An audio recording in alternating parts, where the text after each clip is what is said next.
আসসালামু আলাইকুম। 5 দিন 6 দিন ভরা বিয়ের অনুষ্ঠান খেয়ে শরীরের হাল অনেক খারাপ। রান্না বাড়া করে খাওয়া হচ্ছে ঠিকই, কিন্তু অসুস্থ। আজকে দেখুন আমাদের দেশের ময়মনসিংহের কোন নদীর বড় একটা পাঙ্গাস মাছ, আমি খুব একটা খাই না, আমার ছেলের বউ খায়।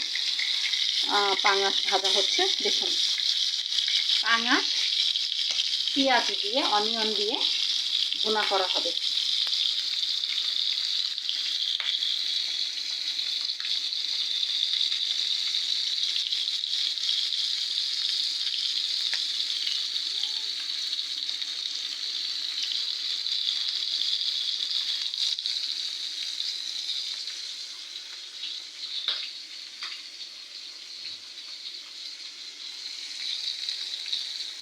ভালো থাকুন সবাই, আমাদের জন্য দোয়া করবেন।